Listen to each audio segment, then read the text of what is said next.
jauh dari Allah yang sesungguhnya yang menciptakan, yang memenuhi kebutuhan. Nah, kita bersyukur kepada Allah Subhanahu wa Ta'ala karena inilah bukti nikmat iman dan Islam yang tidak ternilai oleh apapun di dunia ini. Sebab tanpa iman dan Islam kita tersesat jalan. Bukan saja tersesat di dunia ini, tapi kita tidak bisa sampai pada mardhatillah, yaitu surga yang dijanjikan. Tanpa iman dan Islam kita tidak tahu mana yang baik dan mana yang buruk. Karena itu mengikuti keinginan manusia seringkali yang baik terputar balikkan menjadi buruk. Yang buruk dikatakan baik. Dan ini sudah kita saksikan dalam kehidupan sehari-hari. Yang oleh kitab suci dikatakan buruk, sekarang dikampanyekan sebagai kebaikan. Nah, ini yang sekarang besar-besaran juga digaungkan LGBT misalnya. Padahal Al-Quran sudah jauh-jauh ya menjelaskan bahwa itu adalah penyimpangan dan bikin kerusakan. Tapi itu dianggap baik lalu dikampanyekan. Nah, sudah barang tentu dengan nikmat ya iman dan Islam ini, mudah-mudahan kita selalu mendapat bimbingan dari Allah Subhanahu wa Ta'ala. Karenanya salawat dan salam mari kita perbanyak ya, dalam setiap kesempatan ya, dimanapun kapanpun kita perbanyak salawat untuk Nabi Muhammad SAW. Mudah-mudahan dengan salawat yang kita sampaikan, ya Allah Subhanahu wa Ta'ala ijabah, lalu kita mendapatkan syafaat dari Rasul kita Muhammad SAW. Mudah-mudahan dengan memperbanyak salawat dan salam, kita bisa menghadirkan kembali ajaran ya, yang dibawa oleh Rasul kita SAW dalam kehidupan sehari-hari di zaman yang berkah ini. Juga kita bisa warisi ya, akhlakul karimahnya, kita bisa teladani, lalu dengan memperbanyak salawat dan salam ini, mudah-mudahan kita digolongkan oleh Allah Subhanahu wa Ta'ala sebagai umat Muhammad SAW di dunia wa fil akhirah. Nah, jemaah sekalian, seperti tadi disampaikan oleh Ustaz Sofat, lama sekali ya saya tidak bisa hadir di kuliah luha ini karena ya, berbagai macam uzur. Jadi sudah sering saya akan hadir tiba-tiba di tengah perjalanan ada saja ya kendala yang Allah belum ya takdirkan ya bisa. Nah, alhamdulillah di pagi yang berkah ini di bulan Syawal pada Ramadan ini bisa hadir ya.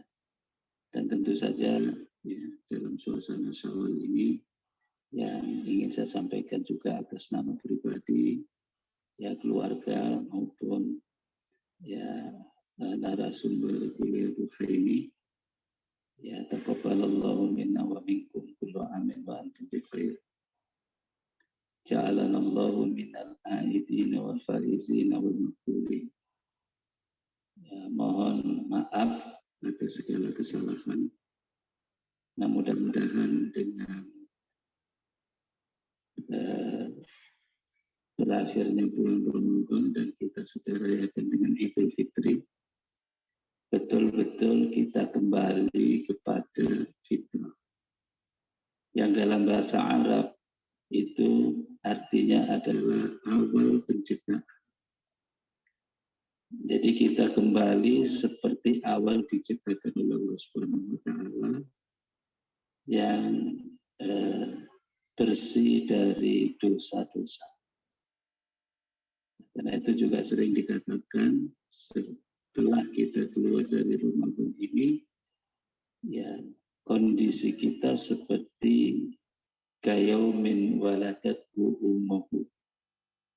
Ya, seperti pada waktu lahir dari rahim ibu yang tidak membawa dosa dalam keadaan fitrah. Nah, inilah harapan kita semua karena janji Allah dan Rasul-Nya untuk memberikan ampunan di bulan Ramadan ini luar biasa. Bukan hanya karena saum kita atau puasa kita, tapi juga karena tarawih kita, karena Lailatul Qadar, karena kebaikan-kebaikan yang ada di dalam Ramadan dan fadilah-fadilah yang ada di dalamnya. Ya, lalu Allah Subhanahu wa taala janjikan ampunan. Bukan saja kesalahan yang baru kita lakukan, tetapi kesalahan-kesalahan atau dosa-dosa yang bertahun-tahun telah berlalu. Ya, ghufira lahu ma taqaddama min dzambi. Diampuni dosanya yang lalu. Nah, sudah barang tentu saya sebagai ya hamba Allah, jemaah sekalian ini ya mengakui ya dengan sejujurnya bahwa kita ini sudah sering melakukan kesalahan. Bahkan dosa-dosa ya ketika iman kita lemah, ketika tabiat manusia kita muncul, syahwat kita muncul, iman lagi lemah, kadang kemudian kita khilaf, ya kita bisa berbuat salah. Nah, inilah kesempatan yang Allah berikan ya kepada hamba-hambanya yang bersalah. Makanya kita juga berdoa, Rabbana la tu'akhidna in nasina aw akhtana. Ya Allah, jangan Engkau azab kami ketika kami lupa dan kami bersalah. Tetapi kesempatan ini ya tidak diberikan oleh Allah begitu saja tanpa ada persembahan terbaik hamba kepada penciptanya, yaitu amal-amal soleh yang dilakukan. Nah, jemaah sekalian, Bapak Ibu saudara-saudari dirahmati Allah Subhanahu wa taala. Kita berlatih di Madrasah Ramadan ini, ya saya yakin ya, walaupun belum maksimal, tapi kita rasakan kondisi spiritual kita lebih baik. Amal soleh kita lebih baik. Karena memang Allah Subhanahu wa taala ya kondisikan ya syahrul Ramadan itu sedemikian rupa sehingga orang-orang beriman ini meningkat iman, meningkat amal solehnya. Kalau kita boleh ya mereview kembali perjalanan Ramadan yang baru saja kita lewati bulan kemarin, pasti kita menemukan catatan-catatan penting. Ada capaian-capaian positif. Ya, ada peningkatan kualitas keislaman kita. Ya, yang tadinya ya tidak qiyamul lail lalu tarawih ya qiyamul Ramadan. Yang tadinya ya berat sekali puasa lalu sebulan bisa berpuasa.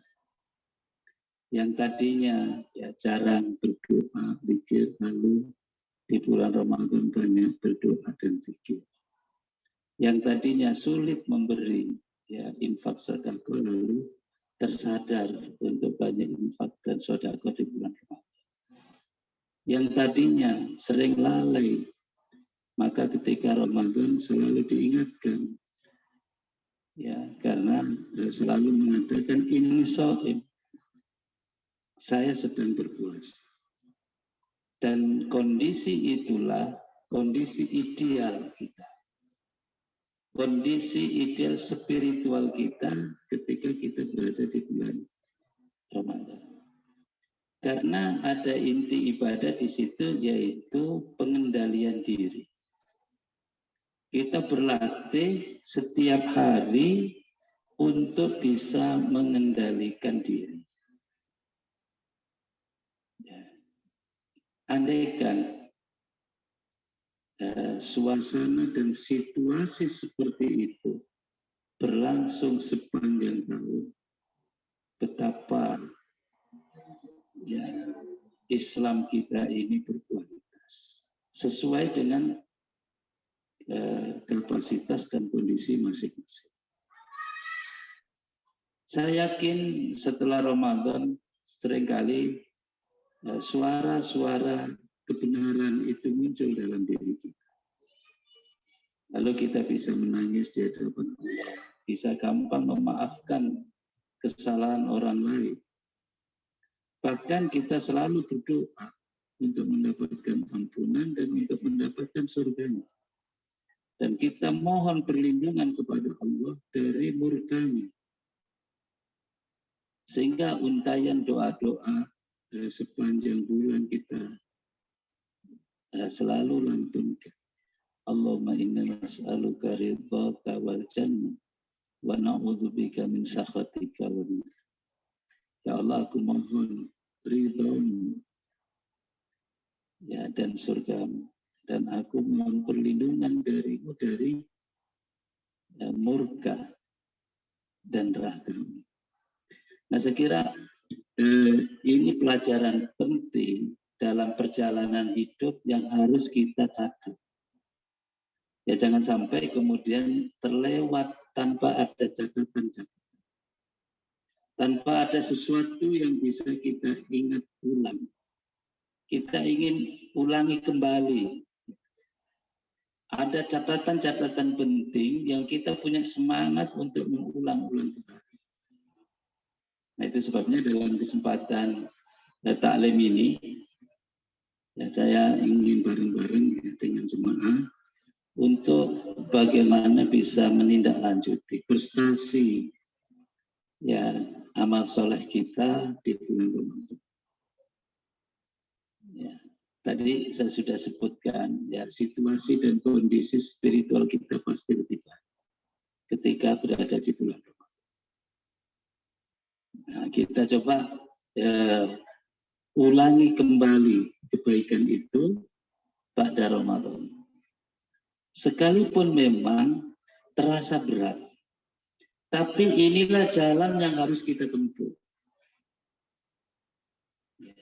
Memang butuh perjuangan, tapi ini yang harus kita lakukan untuk mempertahankan ketakwaan kita kepada Allah Subhanahu wa Ta'ala, yang selama sebulan penuh kita berupaya untuk meraihnya. Orang bijak pernah mengatakan, mempertahankan prestasi itu terkadang lebih berat daripada meraihnya. Ya, ini sering dicontohkan kayak mempertahankan hafalan itu. Kadang-kadang menjaga hafalan itu lebih berat daripada menghafalkan. Ya. Jadi kadang bisa cepat menghafalkan, sehalaman bisa sepekan. Tapi untuk menjaganya ternyata lebih berat, karena tidak bisa dilakukan hanya sepekan. Tapi harus dilakukan terus-menerus. Ini yang kemudian terasa. Nah, jemaah sekalian, tidak ada di antara kita yang ingin menodai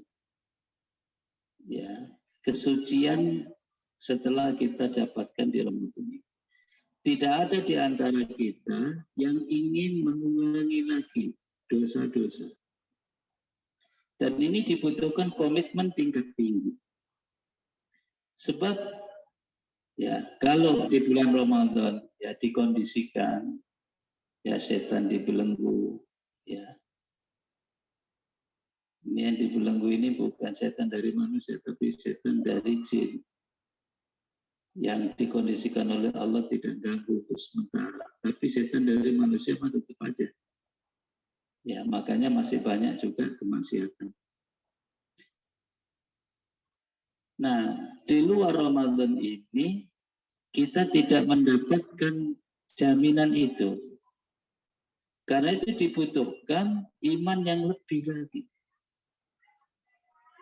Jadi peperangan kita terbuka kembali dengan setan ini, dengan pasukannya. Yang kemarin ya kayak gencatan senjata gitu. Ramadan itu ditahan dulu. Nah, pada Ramadan ini dibuka lagi peperangan. Sudah tidak ada gencatan senjata lagi. Sehingga ya suasana kemaksiatan itu kembali seperti sebelum Ramadan. Ini bisa kita rasakan betapa ya ketika Ramadan berlalu kondisi itu berubah kembali. Nah, kita sebagai hamba-hamba Allah yang beriman dan bertakwa ini mudah-mudahan minimal bisa bertahan. Ya tadi saya katakan, mempertahankan prestasi itu minimal bisa bertahan. Sehingga nanti kita bisa naik kelas. Kalau kita nggak bisa bertahan, ya kita kembali nol lagi. Ya, kita nggak naik kelas. Kita hidup ini pengen meningkat. Kalau ya seorang pengusaha pengen untung terus dan ingin bertambah keuntungannya, maka sebagai hamba Allah yang soleh harus ingin menambah terus ya kebaikan-kebaikan. Karena itulah bekal yang akan mengantarkan kita kepada marhuti. Nah ini poin pentingnya di situ. Sehingga kita bukanlah hamba-hamba Ramadhani yang baik ketika di bulan Ramadan, tapi kita menjadi hamba Rabbani yang baik sepanjang waktu, sepanjang tahun.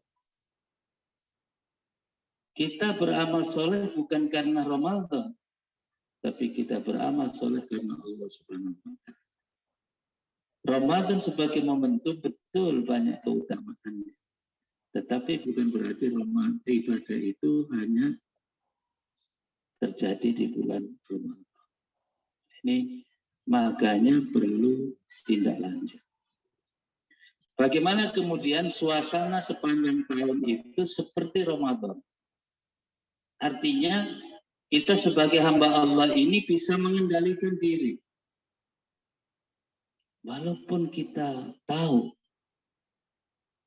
ya pucuk rayu setan itu luar biasa kekuatannya.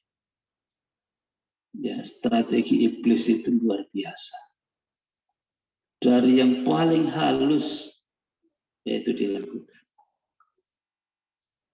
Tetapi orang beriman dengan bekal takwa dia menjadi tahu dan mengerti kapan perangkap setan itu datang. Dia tahu bagaimana menghadapinya. Makanya pagi-pagi kita sudah mohon perlindungan sama Allah. Ya, dari gangguan setan yang terkutuk. Pagi-pagi kita sudah mohon perlindungan. Sore hari kita mohon lagi perlindungan dari setan yang terkutuk. Kenapa? Karena tanpa pertolongan Allah Subhanahu wa Ta'ala, kita lemah menghadapi tipu daya itu. Sehingga kekuatan ini perlu kita dapatkan. Dan kekuatan spiritual selama Ramadan yang kita dapatkan inilah sesungguhnya bekal penting untuk menghadapi setan itu. Maka ya amalia yang sudah kita lakukan sebulan penuh ini, mari kita lanjutkan, kita ulang lagi. Walaupun ya, sekali lagi saya katakan, suasananya memang beda. Perjuangannya dibutuhkan lebih berat. Nah, poin-poin penting yang kita lanjutkan, ya mari kita mencari keberkahan dalam hidup ini. Dan keberkahan itu ada di pagi hari. Maka kita sungsung, kita sambut keberkahan itu dengan bangun sebelum subuh.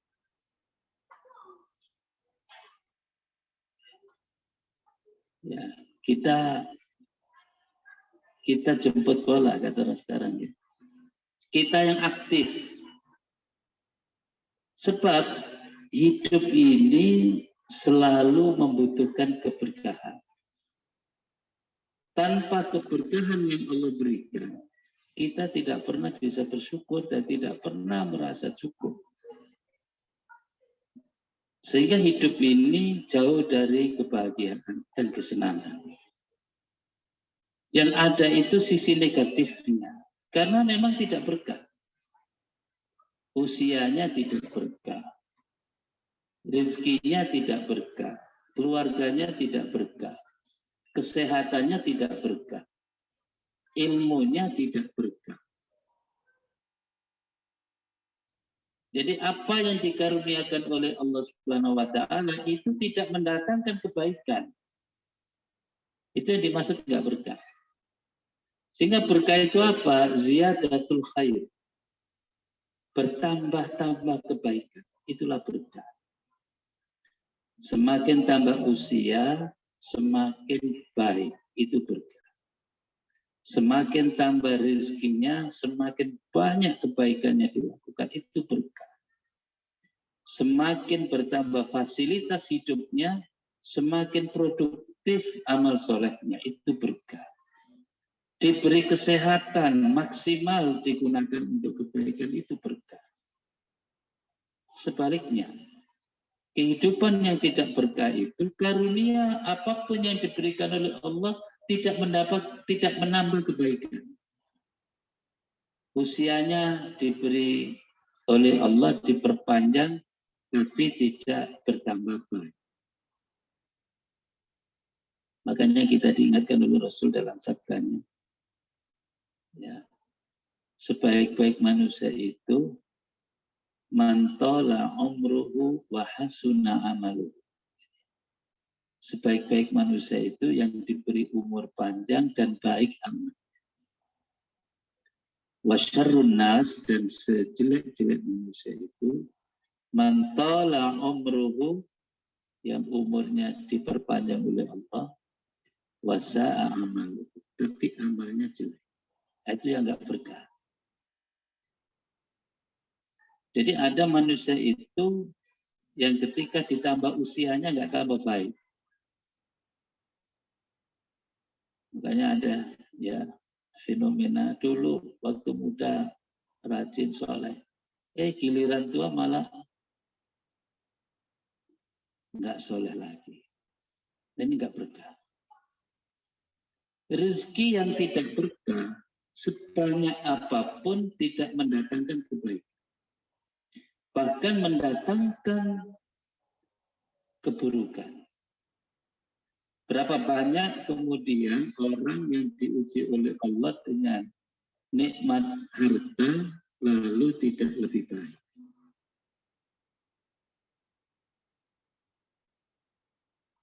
Dan ini banyak kita temukan. Makanya kadang-kadang miskin itu ada baiknya. Ketika kita diuji harta nggak sanggup. Ada orang itu yang diuji miskin bertahan. Tapi diuji kaya nggak sanggup. Ketika miskin dia soleh. Ketika kaya dia jahat. Itu artinya hartanya tidak berkah. Harta yang berkah ketika miskin dia soleh. Ketika diberi rezeki tambah kesolehannya, tambah syukurnya. Berarti hartanya itu berkah. Gitu. Ada ilmu yang berkah, ada yang tidak berkah. Ilmu yang berkah kadang sedikit ilmu, tapi menghasilkan amal soleh yang banyak. Ada yang ilmunya luas, tapi tidak produktif, tidak menghasilkan amal soleh. Maka dulu ada istilah pinter keblinger ya. Ada orang yang ilmunya banyak, tapi untuk kejahatan.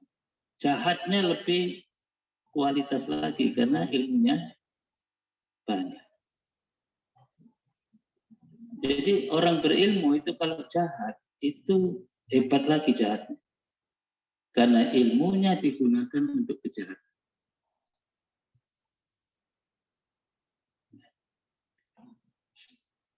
Ilmu yang berkah itu ilmu yang menambah kebaikan. Nah, ini yang selalu kita mohonkan kepada Allah, ilmu yang bermanfaat. Ilmu yang mendatangkan faidah, baik untuk dirinya maupun orang lain. Ilmu yang berkah. Sehingga ilmunya ditambah lagi semua. Saya sering menemukan fenomena dalam kehidupan ini. Ada orang yang ilmunya sedikit, tapi taat ibadahnya luar biasa. Ada orang yang ilmunya banyak sekali, tapi ibadahnya lemah sekali. Apa persoalannya? Itu soal keberkahan ilmu. Ilmu yang berkah itu ilmu yang mendatangkan kebaikan. Ilmu yang tidak berkah, ilmu yang mendatangkan kejahatan. Nah ini makanya Ramadan sebagai bulan keberkahan itu kita mudah-mudahan dapatkan sehingga tadi ya usia kita berkah, ilmu kita berkah, kesehatan kita berkah. Diberi nikmat sehat tidak disia-siakan. Ya, kalau kita sedang sakit dan beramal soleh kita tidak maksimal, maka ketika kita sehat harus berusaha untuk lebih baik dan lebih maksimal. Itu kesehatan yang berkah. Mudah-mudahan keluarga kita berkah. Keluarga yang mendatangkan kebaikan. Kalau ada keluarga yang nggak berkah, hari demi hari yang dilalui, yang bertambah bukan kebaikan, tapi yang bertambah kejahatan. Ini ya jemaah sekalian yang perlu mendapat perhatian kita ya, karena Ramadan disebut sebagai bulan penuh keberkahan. Itu kita lanjutkan. Maka sabda Rasulullah SAW, keberkahan umat ini di pagi hari. Artinya apa? Umat Islam ini harus beraktivitas dari pagi hari. Nah, pagi hari itu dimulai dengan subuh. Gitu ya. Jadi umat Islam ini waktu Ramadan disuruh sahur. Suruh bangun sebelum subuh. Nah sekarang dibiasakan untuk bangun sebelum subuh. Ini berkah. Dalam tinjauan ilmu apapun, bangun sebelum subuh itu positif. Nah, di Cina itu remang-remang gitu saja. Orang sudah beraktivitas dan biasa jalan di sana. Dan pakai sepeda itu, masih sepeda dari situ ya.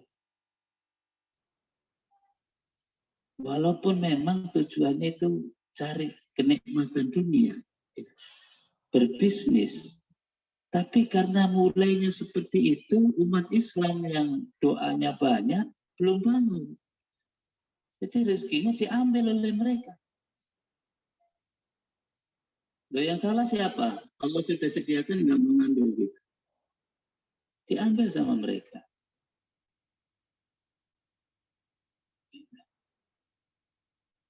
Karena Allah memberikan kebutuhan makhluknya itu tidak peduli mau musyrik, mau muslim, mukmin, kafir, itu semua dijaga oleh Allah Subhanahu wa taala. Wa ma min dabbatin fil ardi illa 'alallahi rizquha. Nah, mereka lebih dulu ngambil. Sementara kita masih tidur, umat Islam. Yang nggak kebagian. Udah diambilin habis, kita baru bangun.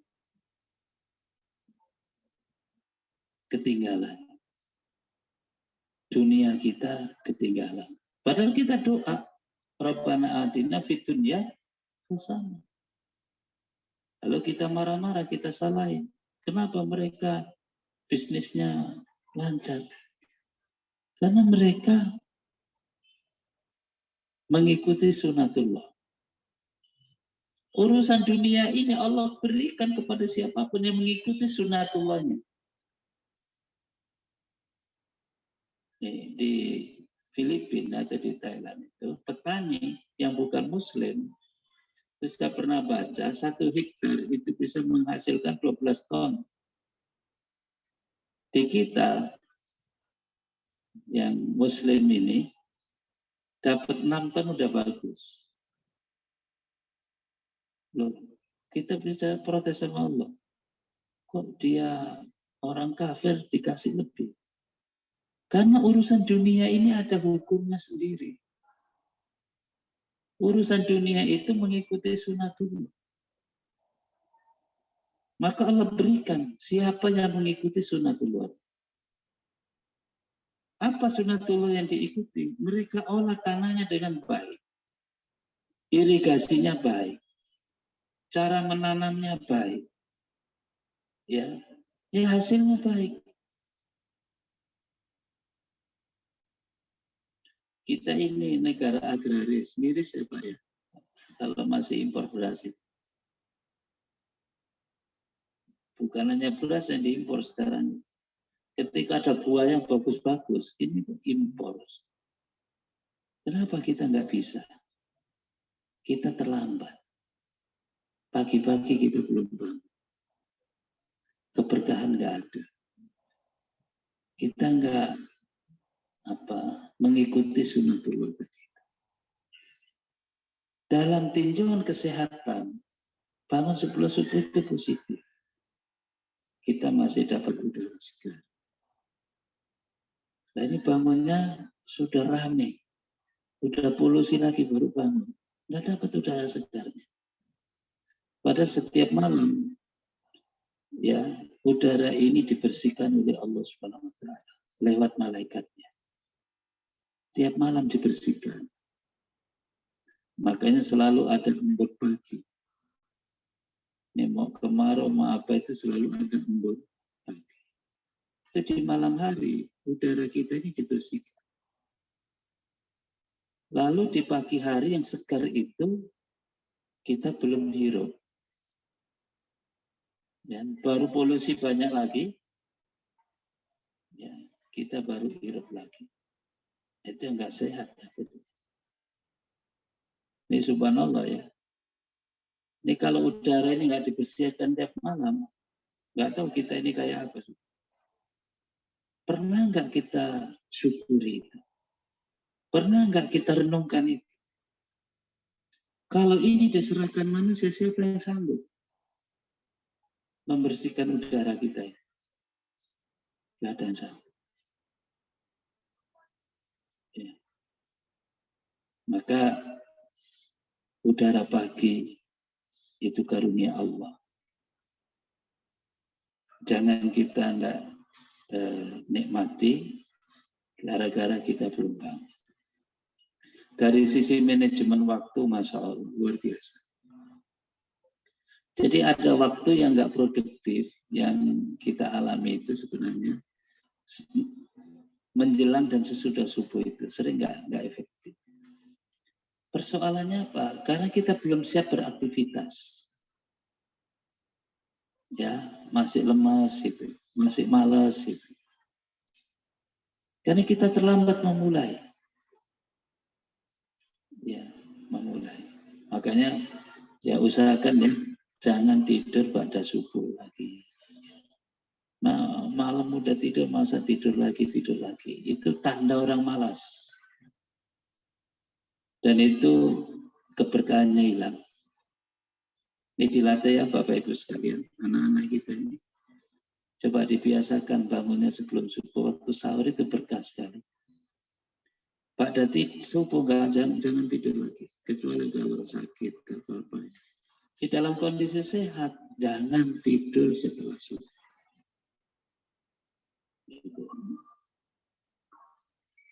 Coba kalau kita mulai ini insya Allah ya keberkahan. Itu yang pertama. Saya melihat ini penting ya, karena umat ini belum sukses. Soal bangun sebelum subuh itu. Makanya kita saksikan di mana-mana. Jemaah sholat subuh itu selalu lebih sedikit. Di mana kira-kira yang subuhnya sudah ramai gitu. Lihat Pak, masjid kalau subuhnya ramai, itu kondisinya pasti lebih baik. Umat Islam di sekitar itu. Udah deh, boleh dicek itu. Boleh disurvei. Jadi kalau ada masjid di tengah-tengah kaum muslimin yang jemaah subuhnya penuh, itu insya Allah keberkahannya terbuka di situ. Nah, saya coba lihat-lihat mana masjidnya subuhnya itu penuh. Kalau nggak penuh itu lebih banyak jumlahnya gitu. Itu biasanya memang masjid yang aktif di dalamnya ada taklim, ada kegiatan keislaman, ada aktivitas di situ. Itu satu. Yang kedua, mari kita lanjutkan untuk berpuasa. Ini berat. Saya belum selesai Syawal ini. Sudah niat, sudah ini ada saja itu gangguannya. Memang harus diprotek kadang-kadang. Kalau ibadah ini nggak kita protek itu ya nggak jadi terus. Ya. Pekan pertama saya sebagai musafir di perjalanan. Ya. Kadang-kadang debat fikih juga ya. Saya sama Ustaz Amir Faisal pekan pertama ada perjalanan juga. Beliau saum, saya tidak. Debat fikih di pesawat itu. Nah, ya saya Ramadan aja boleh buka, apalagi ada sunnah gitu. Akhirnya beliau ikut buka juga sampai di tempat. Saya cuma godain aja padahal itu. Ya. Jadi itu situasinya begitu. Ini coba pekan-pekan awal ini kita saum, kita bertamu atau kita dapat tamu. Ya, kita disuguhin. Ya memang ini peluang kebaikan terbuka di mana-mana ya. Jadi memang situasinya berat. Maka harus berani memprotek. Ya beberapa hari enggak, pokoknya harus ya. Baru bisa. Tapi kalau ngikuti situasi, suasana yang ada, ini sulit sekali. 6 hari Syawal saja itu kadang-kadang bisa lewat. Itu yang saya maksudkan, ya ibadah itu butuh kekuatan. Butuh kekuatan. Kalau tidak, nggak bisa. Apalagi kemudian ini dijadikan sebagai alasan.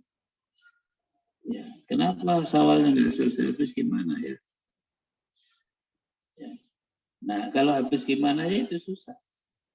Karena itu tidak akan terjadi.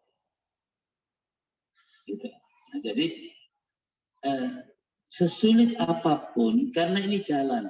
Jalan itu kadang terjal, kadang naik, kadang mulus, datar gitu. Kadang banyak lubang.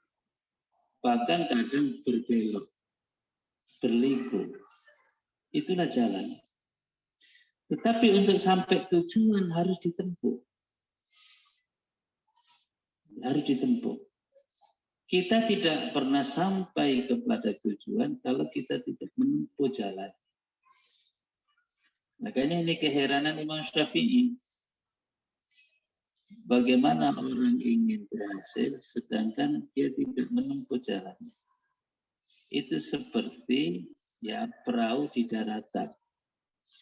Mana ada perahu bisa jalan di darat? Nggak ada. Seperti kapal di daratan. Nggak bisa sampai. karena tidak menempuh jalan. Nah, maka jalan ini kadang naik, kadang turun, kadang berbelok, berliku, kadang banyak kerikil tajam, banyak lubang, banyak hambatan. Tapi ketika itu jalan yang harus dilalui, harus kita tempuh. Nah, itu saya bisa gambarin orang mudik itu, pengen pulang kampung itu. Kenapa orang bisa begitu semangatnya? Saya kadang heran juga, terheran-heran. Udah bawa bayi kecil, ya, susah payah di perjalanan. Kenapa ditempuh? Karena memang nggak ada jalan lain. Kalau sampai kampung harus lewat situ. Sesulit itu dilakukan karena ingin sampai pada tujuan. Nah, maka orang kemudian paham kalau mudik itu ya udah macet-macet ya nggak apa-apa, macet. Jadi memang ya kekhasan mudik itu ya macet itu. Karena dia paham tabiat jalannya seperti itu sehingga macet pun dilalui. Ya. Nah, jadi ini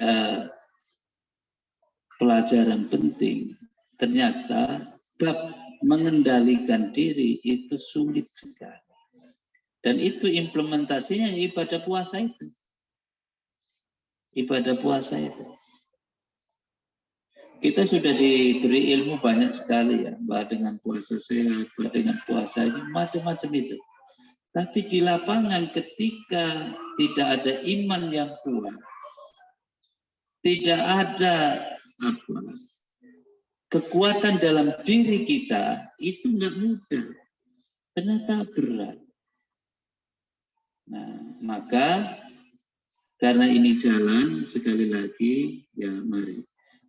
Nah, sehingga ya para ulama menjelaskan jangan sampai kita itu tidak pernah puasa dalam sebulan.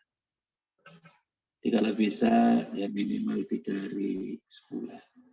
Jangan nggak puasa dalam sepekan. Kalau ya bisa alhamdulillah Senin Kamis, kalau nggak bisa ada sehari. Artinya apa? Memang kita ini perlu diingatkan untuk bisa mengendalikan diri. Kalau tidak, nah saya ambil contoh. Di teman-teman saya itu sekarang banyak yang badannya pengen ideal, Ustaz. Sehingga puasanya saya diceritain itu berat sekali. Nggak makan nasi.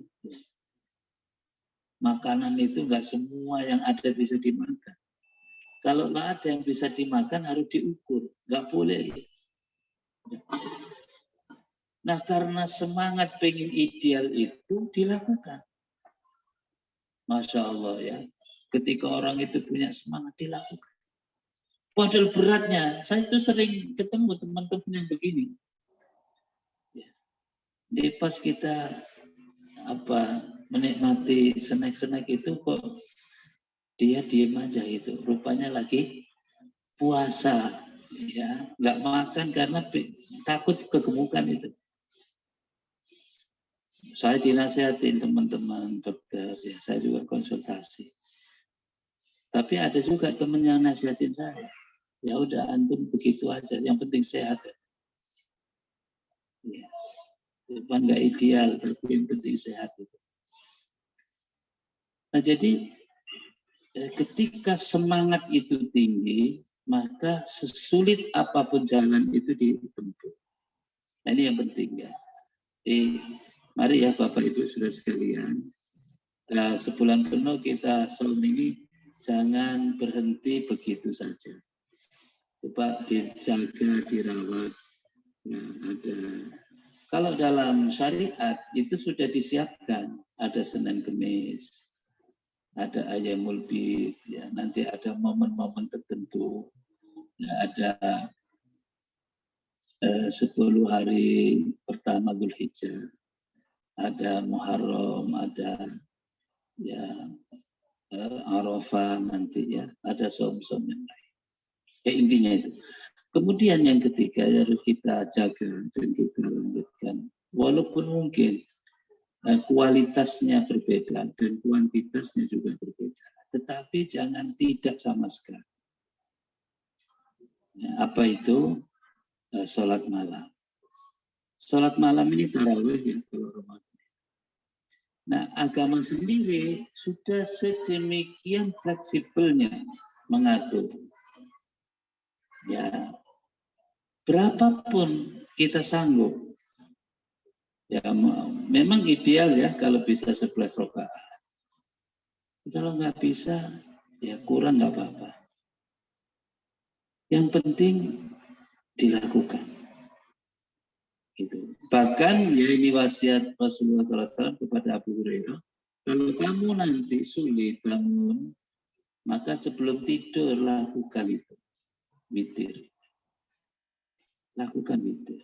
Ya mau 1 rakaat, mau 3 rakaat, mau 5 rakaat, 7 rakaat. Ya. Jangan sampai kemudian kita yang sudah sukses tarawih sebulan penuh itu tiba-tiba berhenti. Ya, tiba-tiba berhenti. Nah, yang kita khawatir ketika aktivitas ibadah kita berhenti, lalu buah dari ibadah tidak didapatkan, yaitu takwa. Ibarat petani, karena kita tidak menanam, maka kita tidak memanen hasilnya. Nah, takwa itu buah atau hasil dari ibadah. Ketika ibadah tidak dilakukan, maka takwa tidak didapatkan. Nah, oleh itu ya ini kemudahan yang diberikan oleh Allah. Syariat ini mudah sekali, simpel. Nah, kalau tarawihnya 11 kemarin, ada 23. Coba sekarang bisanya berapa? Sesuai dengan kondisi. Enggak Pak, saya nggak mau 11, nggak mau 23. Saya mau 101. Ya, alhamdulillah. Bagus. Dan tidak dibatasi. Kalau 101 kurang 1001. Nah, silakan. Tapi kita usahakan jangan sampai 1 rakaat pun tidak. Itu kan kasihan ya. Kita ini lagi nikmat kemarin makan di Ramadan itu ibadah itu ibarat kita makan gitu kan harus sekali ibadah itu. Ibarat makan gitu ya, enak itu. Tarawih enak. Ya sayang sekali kalau kenikmatan itu hilang karena kita sudah tidak lakukan. Ya, jadi agama ini tidak ada yang memberatkan. Ya, semua sudah Allah mudahkan, tinggal kita membutuhkan komitmen.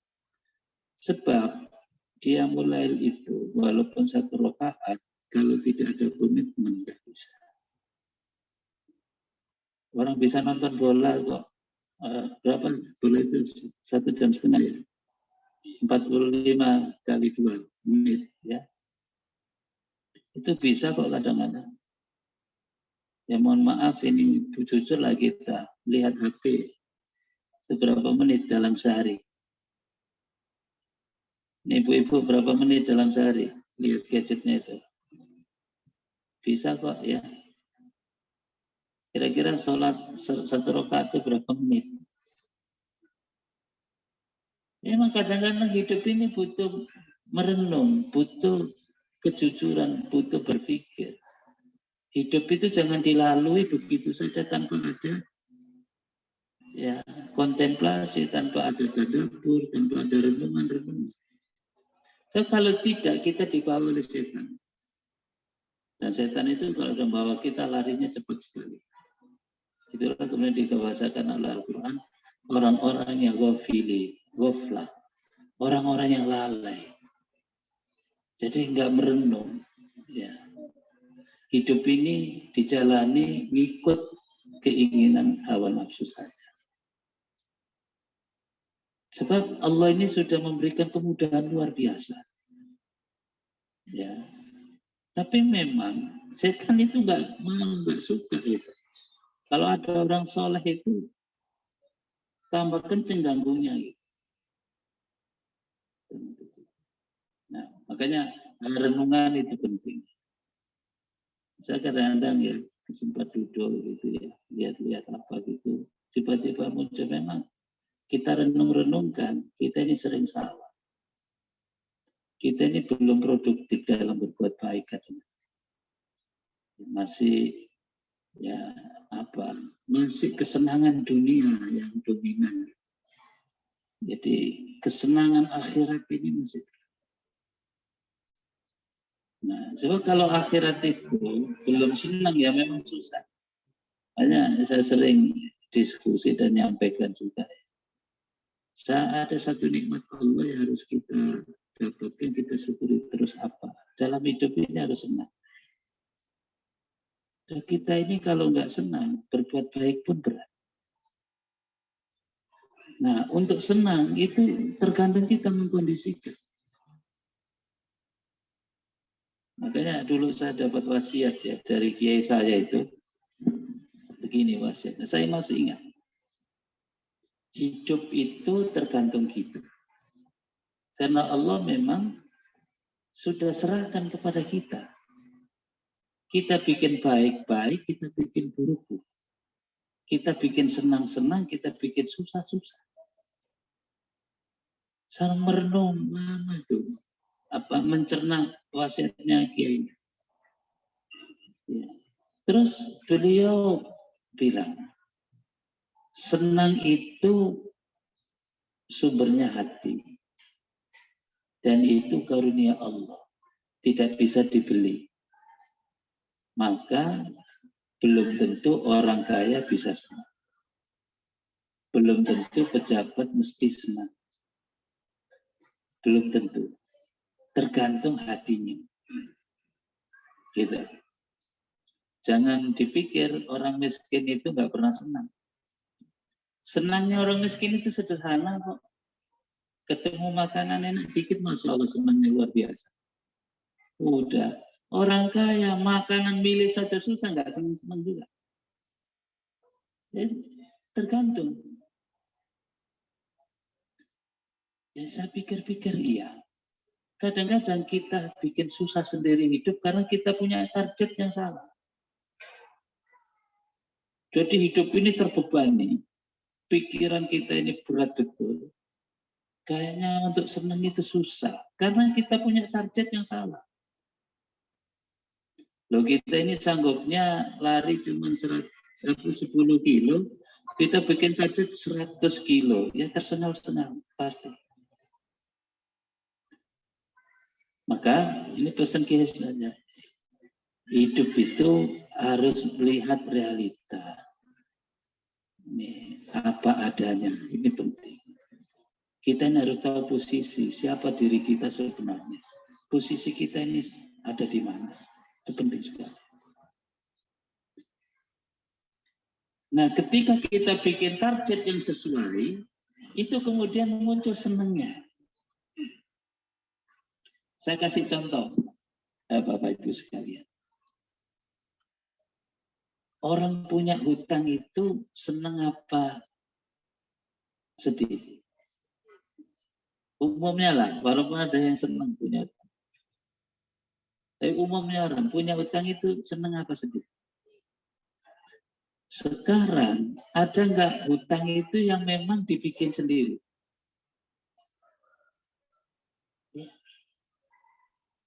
Jadi dia memposisikan dirinya dalam suasana tidak bisa senang.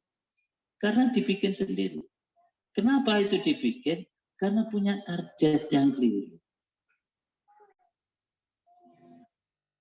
Ya, punya target yang keliru. Ini sharing saja ya.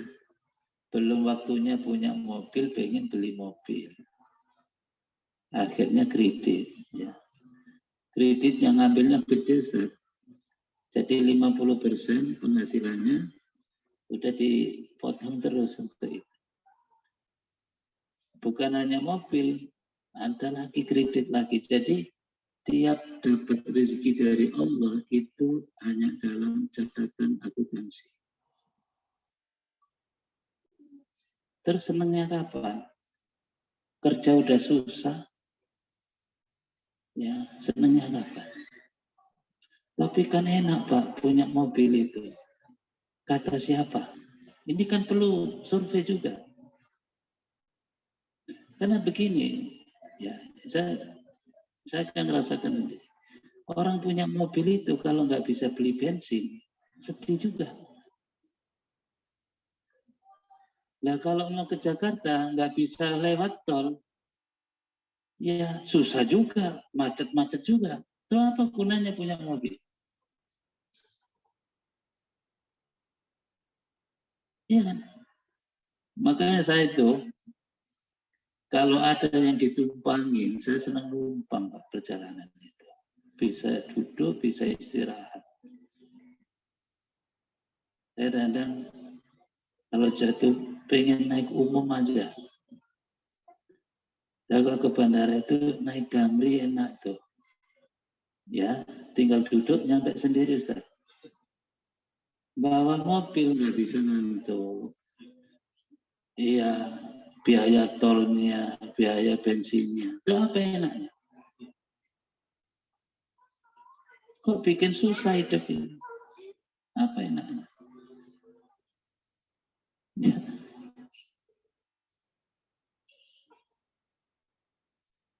Jadi perlu dikondisikan. Ya kadang-kadang memang butuh mobil itu misalnya kita diburu waktu, ada kepentingan-kepentingan tertentu. Dan kadang-kadang malah berat. Gitu. Nah, orang yang bisa senang itu bisa menyesuaikan itu. Ya giliran naik mobil, giliran. Dan begini, kita nggak punya mobil, itu lebih enak asal kita memahami. Nah, jadi kuncinya memahami. Saya dulu, Pak, kalau jarak jauh itu senang karena tiap hari bisa ganti mobil. Ini mau naik bus AC, tinggal melihat ini AC apa enggak. Mau yang ekonomi tinggal milih. Nah, kalau cuma mau punya sendiri, cuma satu punyanya. Ya, hari ini itu juga dilihat. Besok ya bosen lah. Ya, tapi kalau naik kendaraan umum kan tinggal milih.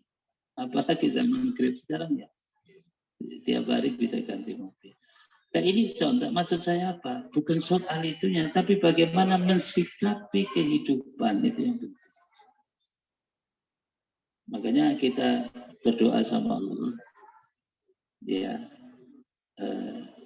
satu kaidah dalam hidup, la yukallifullahu nafsan illa usaha. Satu, Allah tidak membebani hamba di luar kemampuannya. Sehingga kita berdoa, ya, Rabbana wala Rabbana la tu'akhidna in nasina aw akhtana Rabbana wala tahmil alaina isran kama hamaltahu 'alal ladzina min qablina Rabbana wala tuhammilna ma la taqata lana. Ya Allah, jangan engkau bebankan, jangan kau pikulkan kepadaku apa-apa yang aku tidak mampu. Kenapa ada doa itu? Artinya kita ini harus bisa mengukur. Jangan kita punya target apa yang kita tidak mampu. Allah aja nggak beban. Lalu apa posisinya kita punya cita-cita? Nah ini pentingnya kita bisa mengukur tadi. Boleh kita punya cita-cita apa saja. Tapi yang menyebabkan kita senang. Jadi sesuatu yang ingin kita raih, tapi kita senang. Bapak Ibu sekalian, kalau kita ini senang, mau apa saja. Tapi kalau suasana kita ini ya sedih, duka, bahkan yang gerutu terus, itu mau apa saja enggak. Sekarang boleh dites. Begitu kita bangun tidur, kita senang. Sarapan enak. Ketemu anak enak. Ketemu suami enak, ketemu istri enak. Berangkat aktivitas enak. Nah bangun tidur udah enak. Udah senang. Bandingkan ketika bangun tidur sudah sedih. Ya, pikiran sudah terbebani. Mau sarapan gak enak. Ketemu anak gak enak. Ketemu suami nggak enak, ketemu istri nggak enak, mau berangkat nggak enak. Itu Pak di jalan nggak enak terus. Sampai pulang pun nggak enak. Tapi kalau kita senang, di tempat kerja senang, di mana-mana senang, pulang senang. Akibat dari kita senang dan bahagia itu, maka orang-orang yang ada di sekitar kita ikut senang. Ketika suasana senang itu terjadi, maka kebaikan-kebaikan akan mudah didapatkan. Contoh, Bapak Ibu sama suami sama pasangan lagi nggak senang, diskusinya nyaman nggak? Lagi nggak enak gitu. Jangankan diskusi, dengerin omongannya aja udah. Tapi kalau lagi senang, Masya Allah, ya kan? Sampai nggak bisa tidur itu ngobrol lagi senang. Jadi suasana senang ini harus diupayakan. Nah, makanya kita Ramadan itu dihibur. Kapan kita senang? Mau berbuka. Ya kan? Senang nggak kalau mau berbuka? Nah, gimana kalau hidup kita ini seperti suasana mau berbuka itu? Senang. Makanya liso ini farhatan. Orang berpuasa itu punya dua kebahagiaan. Ya, yang selalu dia dapatkan itu. Idza aftaru, kalau dia berbuka, farihah begitu. Dia senang dengan bukanya itu. Wa idza laqiya rabbahu, dan ketika ketemu Tuhannya, farihah bisawmi. Dia senang dengan saum. Nah, kenapa ada bahasa ini? Ya, sebab kita hidup ini harus diusahakan suasana senang itu. Suasana senang. Baik. Nah, salah satunya ya supaya kita bisa senang itu ya kebiasaan-kebiasaan baik ini dipertahankan. Kemudian yang perlu juga kita lanjutkan. Ya, saya yakin ini berat, tapi ini jalan yang harus ditempuh, yaitu berinteraksi dengan kitab suci. Ya, orang Islam itu ya dengan Al-Quran, dengan kitab sucinya itu harus dekat. Bukan dekat dengan mushafnya ya. Tapi memang dekat dengan Al-Quran sebagai kitab petunjuk. Sehingga oleh Rasulullah kita itu dimotivasi luar biasa. Sebenarnya dengan Al-Quran ini tidak butuh motivator, karena Rasulullah sudah memotivasi luar biasa. Tiap huruf dikasih pahala. Masya Allah, dikatakan. Bahkan sampai pada tingkat memberikan harapan dan ancaman. Allah memuliakan kaum dengan Al-Quran. Dan Allah menghinakan kaum juga dengan Al-Quran. Kapan? Ketika Al-Quran diikuti, Allah akan berikan kemuliaan. Ketika Al-Quran dijauhi dan dilanggar, Allah berikan kehinaan. Nah, jadi kebiasaan ini harus ya rengang-rengang. Makanya ya anjuran juga ya, supaya kita ini gampang berinteraksi dengan Al-Quran. Memang ada langkah-langkah yang harus kita siapkan. Pertama, memang ada kebiasaan, ada waktu yang disiapkan. Kedua, ini khususnya untuk ibu-ibu ya, ketika berhalangan. Jadi harus dicari apa yang kemudian tidak memutus kita berinteraksi dengan Al-Quran. Lalu para ulama menjelaskan, terlepas dari perdebatan fikihnya, tapi ada yang amal. Ketika kita punya hafalan, kita baca Al-Quran tanpa memegang mushaf, itu kan nggak ada persoalan. Maka ada stok ya. Saya kira ibu-ibu ini harus ada stok hafalannya, sehingga ketika berhalangan itu tidak terhalang gitu. Dulu ada ulama ya, karena dekatnya dengan Al-Quran, itu sampai nggak mau kehilangan sedikit pun waktu. Ketika dia ada di WC, itu kan nggak boleh bawa mushaf. Dan nggak boleh kan baca Al-Quran dengan suara itu. Karena nggak mau kehilangan, itu diperdengarkan. Sampai nggak mau kehilangan waktu. dengan Al-Quran. Nggak memungkinkan lagi baca Al-Quran di WC. Tapi karena nggak ingin kehilangan, diperdengarkan. Makanya dalam konteks ini, selain Rasulullah SAW satu itu ingin mendengarkan Al-Quran dari yang lain. Karena Ubay bin Ka'ab suruh baca, Rasul dengarkan.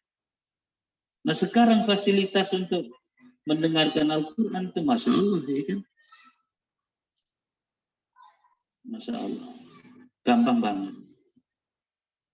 Nah ini penting, kenapa? Al-Quran ini selain sebagai kitab petunjuk, dia adalah zikir. Dan setiap kali kita baca Al-Quran, sesungguhnya kita berzikir. Dan zikir itu diperintahkan wadhkurullaha dzikran katsiran. Dan ingatlah kepada Allah sebanyak-banyaknya. Bahkan Al-Quran adalah syifa, obat. Bukan saja obat hati, tapi juga obat fisik. Nah, Al-Quran adalah rahmat, kasih sayang Allah. Ketika kita membaca firman-firmannya, kita mendapat rahmatnya.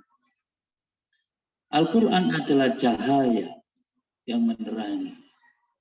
Bahkan Al-Quran adalah hiburan ya, bagi hamba-hamba yang beriman.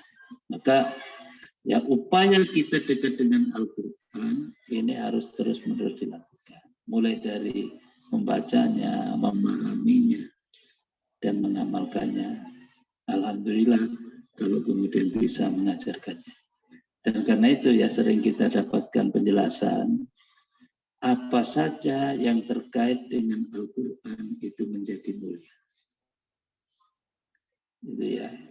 Bulan Ramadan sebagai bulan yang paling mulia karena Al-Quran diturunkan pada bulan itu. Jibril membawa Al-Quran kepada Nabi Muhammad, maka Jibril adalah diutamakan di kalangan para malaikat. Rasul yang menerima Al-Quran adalah Rasul menjadi manusia terbaik. Maka umat Nabi Muhammad yang berinteraksi dengan Al-Quran menjadi orang terbaik. Ya, khairukum man ta'allama al-Qur'ana wa 'allama. Sebaik-baik kalian yang belajar dan mengajarkan Al-Quran. Saya kira hadis ini harus diimplementasikan. Di semua kita ini harus mengambil peran, mengambil bagian, apakah belajar atau mengajar. Karena itu kebaikan yang Rasul SAW tegaskan. Bahkan ini sering saya maknai, inilah sebenarnya predikat akademik tertinggi yang diberikan oleh Rasulullah kepada umatnya. Kenapa saya katakan predikat akademik? Karena di situ ada proses belajar mengajar. Khairukum man ta'allama al-Qur'ana wa 'allamahu. Sebaik-baik kalian adalah yang belajar Al-Qur'an dan mengajarkan Al-Qur'an. Ini adalah predikat akademik terbaik yang Rasul berikan kepada umat. Dan ini penting dimaknai. Makanya gelar akademik di dunia iya, ada S2, S3 ya, ada guru besar dan sebagainya, betul. Tapi prestasi akademik terbaik yang diberikan oleh Rasul kepada umatnya adalah yang terkait dengan Al-Quran Al-Karim. Ya, saya kira ini penting ya untuk dilanjutkan terus ya. Jadi anak-anak kita yang sudah ya Masya Allah ya, ternyata saya ketemu Naja di Lombok ya, di NTB ya, dinyatakan nggak normal ya kesehatannya, ternyata bisa menghafal Al-Quran dalam waktu 9 bulan dan bukan hanya hafal tapi juga tahu tempatnya, halamannya dan sebagainya. Ini adalah bukti ayat Allah Subhanahu wa Ta'ala. Ini mudah-mudahan memotivasi kita ya, Yang normal ya, yang mata kita normal, yang anggota badan kita normal. Masa saya nggak kepengen gitu ya, nggak kepengen. Ya, yang nggak 30 juz ya nggak apa-apa, asal ada upaya. Gitu. Jadi yang dinilai itu amalnya, bukan hasilnya. Kalau saya ngapalin nggak hafal-hafal, nggak masalah, terus saja. Karena amalnya itu yang dinilai oleh Allah Subhanahu wa Ta'ala. Pas saya ngapalin tapi belum hafal itu tetap diberi pahala. Dan itu bukan gagal, nggak ada gagal. Nggak ada yang gagal di situ. Semua adalah kebaikan. Apalagi yang diberi karunia Allah ya, kecerdasan yang gampang. Ini mudah-mudahan bisa dimaksimalkan lebih banyak lagi. Dan berinteraksi dengan Al-Quran itu tidak perlu momentum tertentu. Ya ada waktu sebentar kapan saja. Ya, kita bisa lakukan itu. Apalagi sarananya sudah luar biasa. Kemudian yang perlu kita lanjutkan, ini ibadah harta. Ibadah maliyah, ini bentuknya banyak. Bisa zakat, bisa infak, bisa sedekah, bisa wakaf, bisa ibadah. Artinya apa? Ada peluang ibadah yang Allah berikan kepada hambanya lewat harta.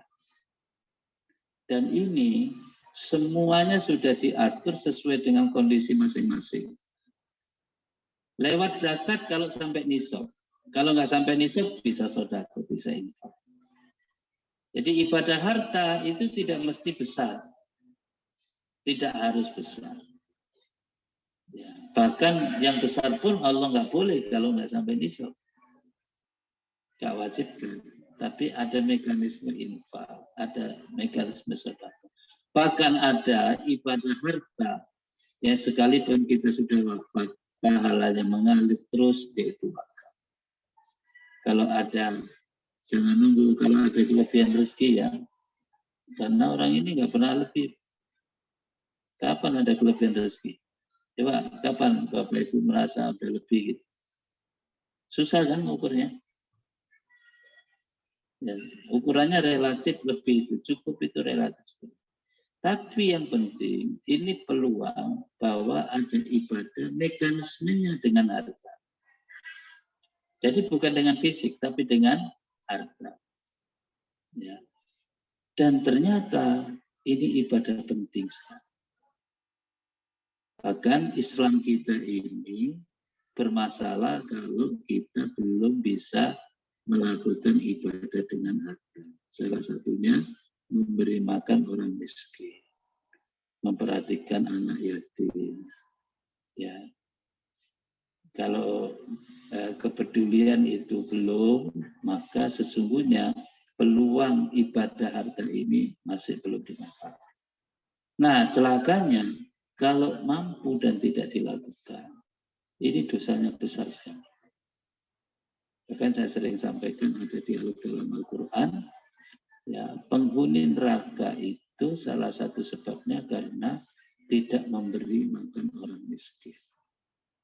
Maka penduduk neraka Sakor ditanya, masalahkum fi Sakor? Apa yang menyebabkan kamu masuk neraka Sakor? Lalu mereka menjawab, lam naku minal musallin. Kami tidak pernah sholat. Walam naku nut'imul miskin. Dan kami tidak memberi makan orang miskin. Wa kunna nakhudu ma'al khaidin. Dan kami habiskan waktu tenggelam. Ya, habis bersama orang-orang yang tidak bisa memanfaatkan waktu hidupnya itu. Wa kunna nukadzibu biyaumiddin. Dan kami mendustakan hari akhirat. Kami tidak iman ada akhirat. Kami tidak yakin ada kehidupan setelah kematian. Maka lengkaplah dengan alasan itu jadi penghuni neraka. Nah, Ramadan, sedekah terbaik kita dari Ramadan, kita lanjut.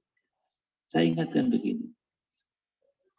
Seringkali kita itu minder dalam ibadah memberi ini. Seolah-olah memberi itu harus banyak. Seolah-olah harus ini dan itu. berikan apa yang bisa diberikan. Yang penting niatnya ikhlas. Kalau memberi nggak ikhlas jangan. Ya, kalau memberi nggak ikhlas jangan. Bahkan itu bagian dari riya yang bukan saja pahalanya nggak didapat, tapi itu bisa menjebak kita pada kesyirikan. Nah, saya kira ya ini yang perlu kita lanjutkan dan kita tutup dengan pentingnya kontemplasi. Ini yang kalau Ramadan itu diajarkan lewat apa itikaf.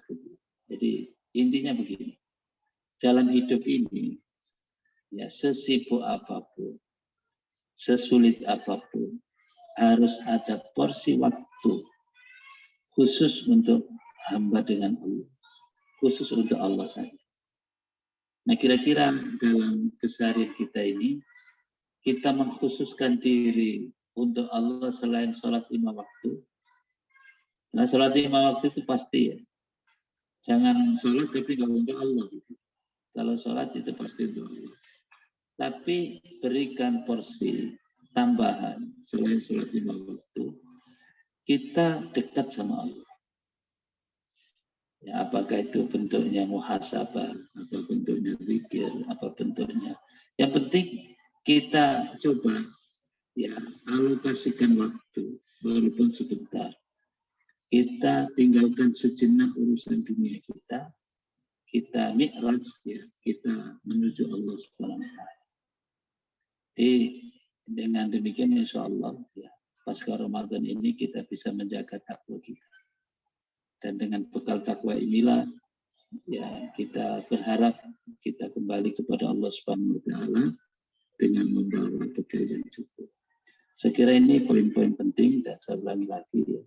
Mari kita sahur bangun sebelum subuh. Mari kita saum sunnah ya, pada Ramadan ini. Ya, mari ya sholat malamnya dilanjutkan. Kemudian interaksi dengan kitab suci Al-Quran dilanjutkan lagi. Ya, kita banyak ibadah harta sesuai dengan kondisi dan kemampuan masing-masing. Ya, mari kita gampang memberi. Ya, gampang memberi, ya, kita ikhlaskan itu adalah bentuk ibadah kita. Dan mari kita luangkan waktu, walaupun sebentar, untuk bisa muhasabah dalam perjalanan hidup ini. Kita mengkhususkan diri untuk Allah Subhanahu wa taala. Momentumnya selain sholat 5 waktu, bisa pada sholat, bisa di malam hari, apalagi bisa sepertiga malam terakhir, itu sangat dianjurkan sekali. Ya, mudah-mudahan sekali lagi ya kita bisa tindak lanjuti dan mudah-mudahan ya kita bersama-sama bisa saling ingat mengingatkan dan bisa merawat kebaikan-kebaikan yang sudah kita dapatkan. Jazakumullah khair ya walafu minkum. Tafadhal kalau ada yang disampaikan atau perlu ditanyakan terkait dengan berbagai hal. Tafadhal masyaallah.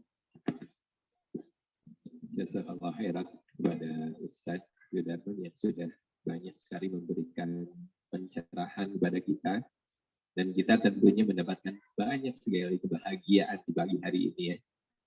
Banyak referensi yang kita dapatkan untuk bisa kita ittiba kepada Rasulullah, karena fasilitasnya sesungguhnya lebih mudah sekarang dibandingkan dengan fasilitas pada zamannya Rasul dan sahabat. Baik, silakan tadi ditawarkan oleh Ustaz. Baik, ya.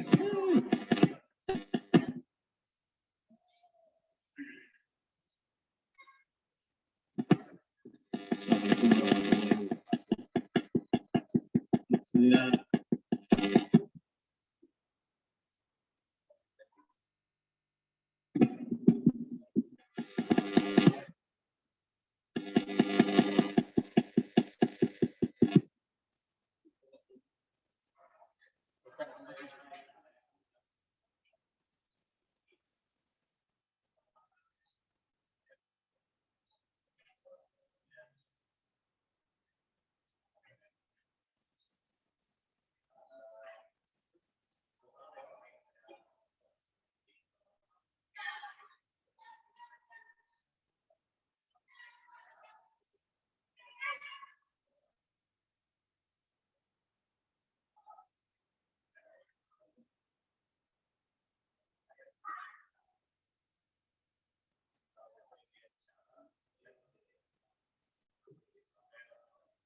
Jazakumullah khair. Pertama ya, memang kita itu harus clear dulu ya terkait dengan standar sukses hidup. Kalau standar sukses hidup itu materi, maka mendapatkan materi itu menjadi tujuan hidup. Sehingga apapun caranya dilakukan. Karena memang di era kapitalisme sekarang ini, ukuran publik, ya orang sukses itu masih materi. Dan itu tercermin waktu mudik itu. Ini salah satu sisi jeleknya orang mudik itu kan pamer sebenarnya. Ya lama nggak di kampung gitu ya, lo pulang bawa sesuatu. Itu kadang-kadang kalau nggak dikelola hati ini, salah satu yang muncul itu pamer.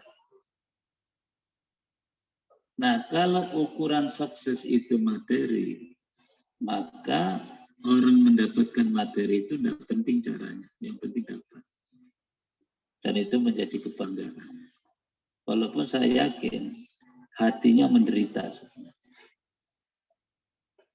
Nah, ketika kita berani hijrah, itu keputusan hidup yang besar. Karena hijrah itu risikonya luar biasa. Dulu Rasulullah dan para sahabat hijrah dari Mekah ke Madinah. Bukan hanya kampung halaman yang ditinggalkan, hartanya ditinggalkan. Bahkan istrinya ditinggalkan, keluarganya ditinggalkan. Apa yang lebih berat dari meninggalkan keluarga dan harta? Dalam ukuran hidup secara umum. Orang yang sudah sukses dengan keluarga, dengan fasilitas harta yang besar, tiba-tiba suruh meninggalkan. Berat sekali. Seperti ujian Nabi Ibrahim. Lama nggak punya anak, kemudian suruh nyembelih. Tetapi ketika hijrah itu kepada Allah dan Rasulnya, maka Allah berikan jalan. Nah, keyakinan ini penting. Sebab orang yang berhijrah, salah satu gangguannya adalah dia selalu diingatkan oleh prestasi sebelumnya dengan fasilitas dunia. Itu yang berat. Itu yang berat. Ya, maka harus siap mental dan harus ada keyakinan. Kenapa? Karena kita ingin mendapatkan mardhatillah. Kalaulah kita dapat rezeki, pengen rezeki yang halal. Yang kita yakini rezeki yang halal ini dampaknya panjang sekali untuk anak cucu kita. Makanya salah satu sebab doa nggak diterima itu kalau ada makanan, minuman yang halal. Pakaian dan fasilitas hidup yang halal. Itu doa terhalang. Rasul terheran-heran. Kok ada orang masih doa sama Allah? Padahal minumannya haram, makanannya haram, pakaiannya haram, fasilitas hidupnya haram. Maka pertama, jazakumullah khair, keberanian hijrah ini nikmat yang besar. Tetapi dibutuhkan keyakinan yang kuat. Dan dibutuhkan mental yang kuat. Karena itu nanti akan ada gangguannya di situ. Ya, karena hijrah fasilitasnya berkurang. Bahkan hitungan matematik rezekinya berkurang. Tapi yakinlah Allah tidak pernah menghitung rezeki dengan matematik. Ya yarzuqu may yasha'u bi ghairi hisab. Nah, kita ini salah kalau selalu menghitung-hitung dengan matematik. Makanya dikecam dalam Al-Qur'an. Wailul likulli humazatin lumazah alladzi jama'a malahu wa addada yahsabu anna malahu akhlada. Al-Qur'an menjawab kalla, tidak. Nah, makanya ini jazakumullah khair, kalau sudah berhijrah tinggal disiapkan keyakinan dan ikhtiarnya.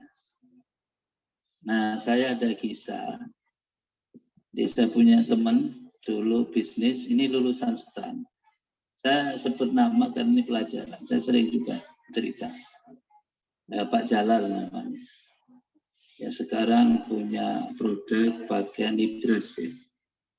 Busana muslim Nibras, merek Nibras itu nama anaknya. Sekarang berkembang. Dulu zaman awal punya toko di lingkungan kampus TAN di Pondok Aren, di dekat masjid. Ada masjid Baitul Mal, ada toko kecil di situ di Pulau.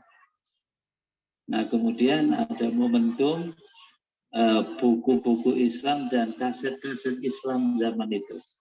Ada Murotal, ada beliau menerbitkan buku-buku Islam, kemudian bisnis, ya nasyid ya. Bahkan dulu ada grup nasyid Raihan di Malaysia, itu untuk distribusinya di Indonesia beliau. Yang dulu disebut Raja Nasyid ya, karena setiap ada nasyid baru lagi.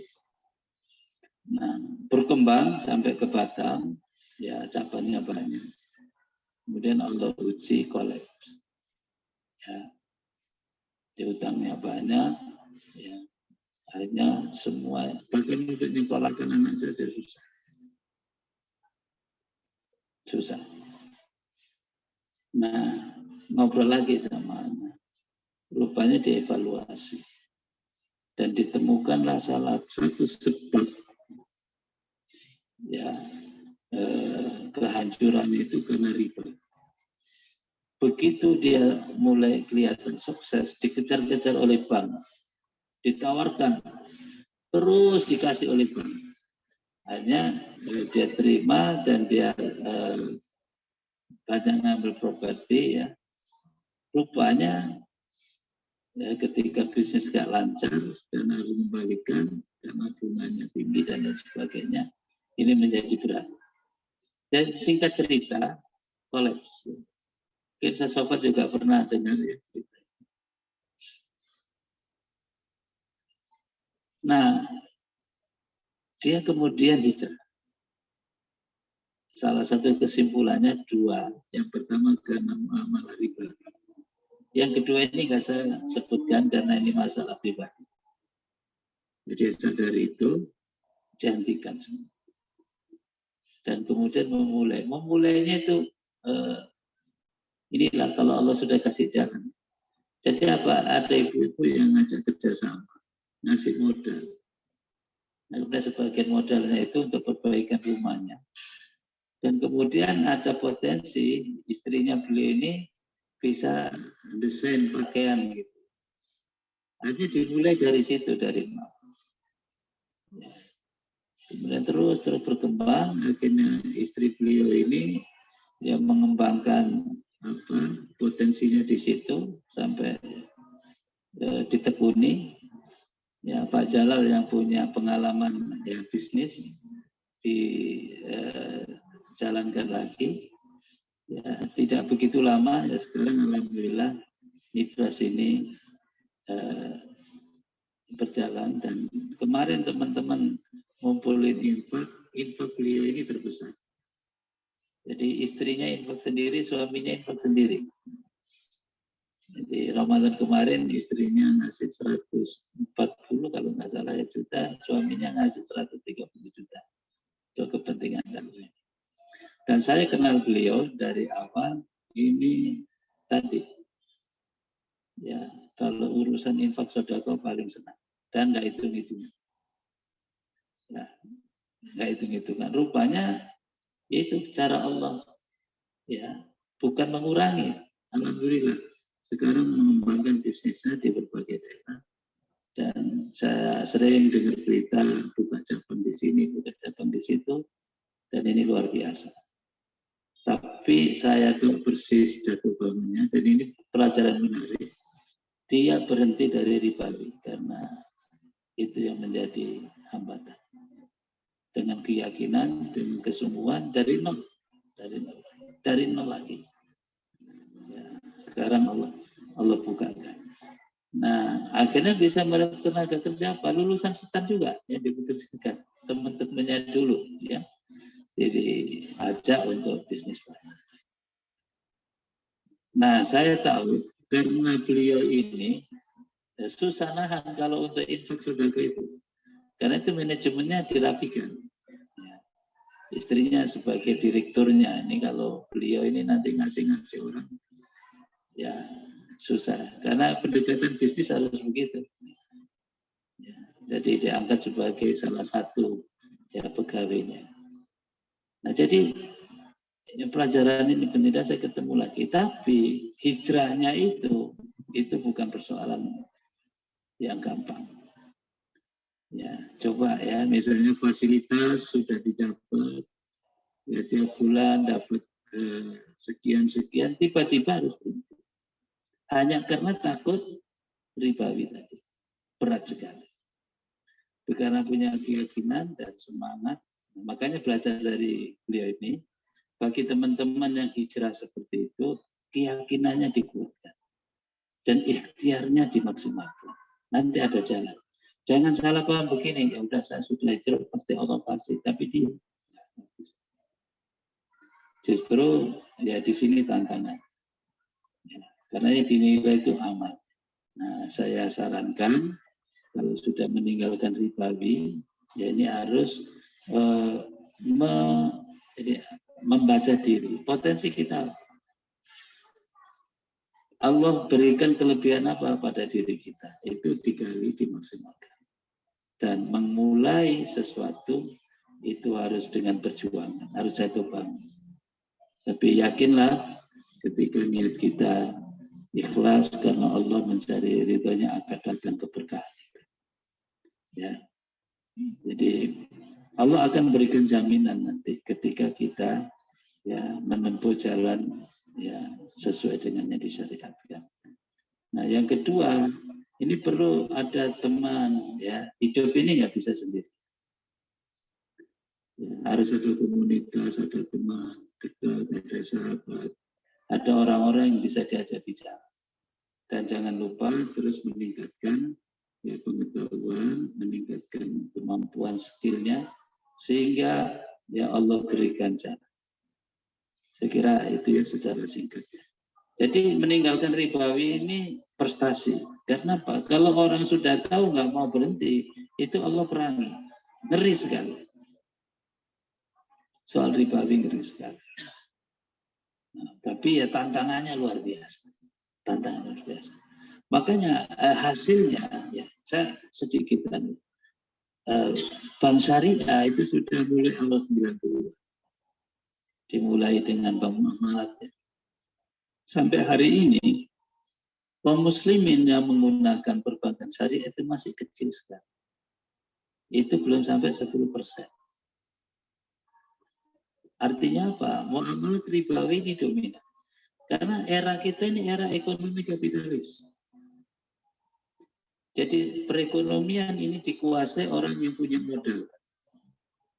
Ya kalau tingkat negara itu sampai ya ada kelompok tertentu yang sedikit jumlahnya menguasai besar sekali kekayaan negara.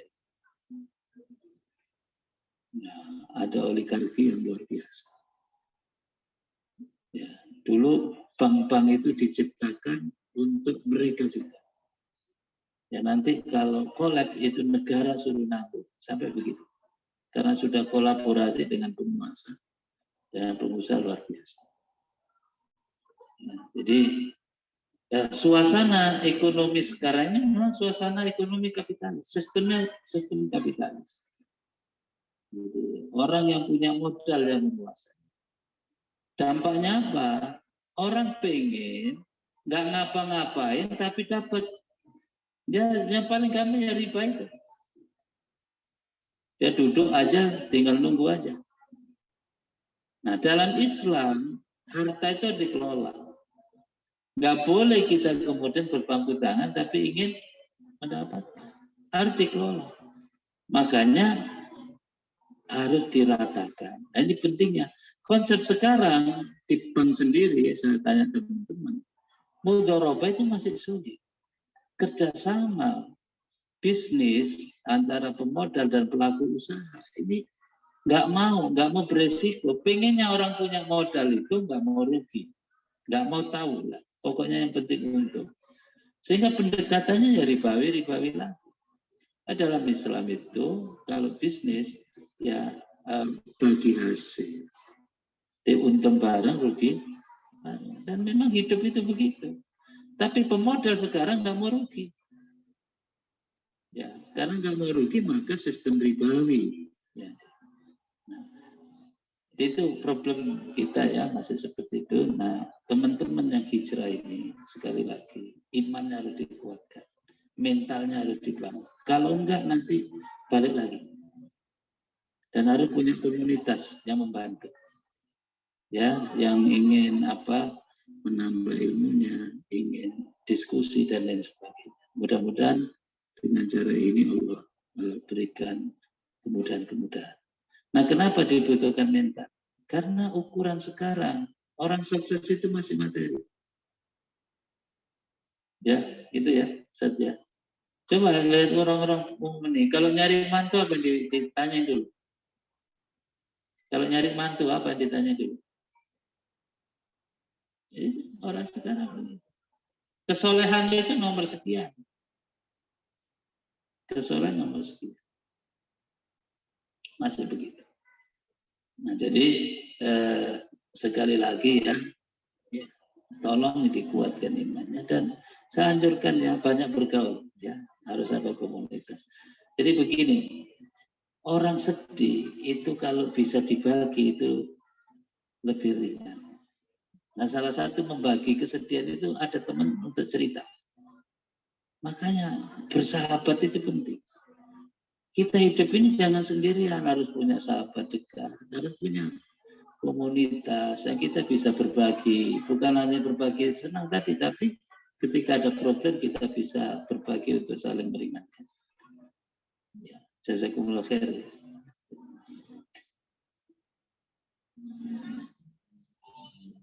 Ada yang lain? Cukup ya? Ya, silakan.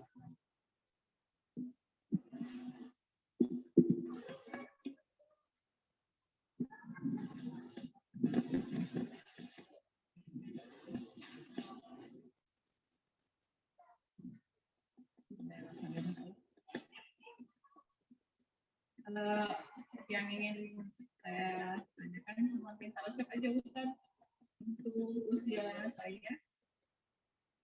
Enggak resep untuk hafalan, jadi yang hafalan lama juga nggak cepat lupa gitu.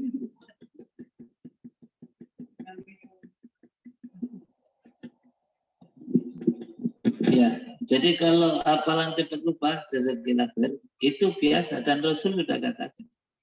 Itu hafalan itu cepat lupa seperti cepatnya busur pangan.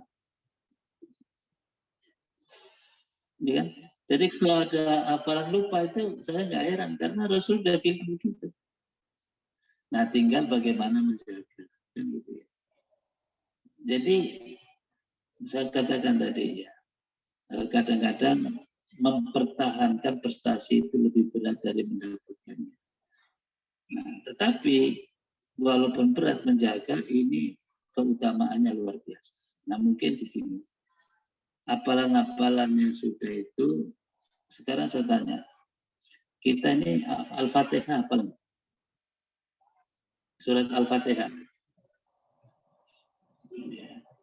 Satu sering cerita, alhamdulillah saya sudah hafal satu surat full. Apa surat Al-Fatihah? Full. Kenapa Al-Fatihah itu hafal? Hah? Ya sering dibaca, diulang-ulang. Jadi kuncinya menjaga itu memurajaah, mengulang-ulang. Nah, momentumnya satu, dibuat sholat ya.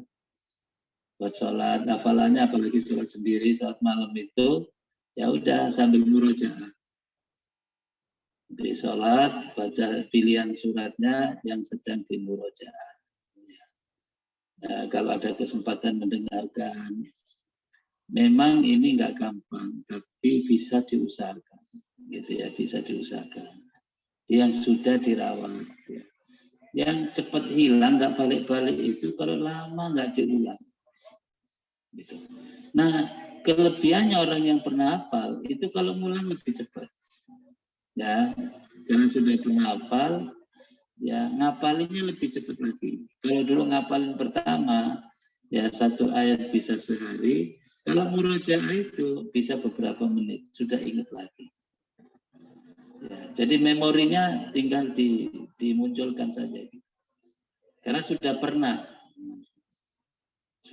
hafal. Nah itu pentingnya murojaah. Ya. Nah, tinggal momentumnya. Kadang begini, kita itu semangat menambah tapi lupa murojaah. Jadi yang hafal hilang, yang dihafal belum tentu gitu. Nah, jadi porsinya saja gitu. Ya intinya diulang-ulang, intinya dimurojaah. Nah, teknisnya tafadhol silakan. Ada dulu yang bertanya, Pak, gimana kalau tilawat kami enggak tercapai, tapi untuk murojaah?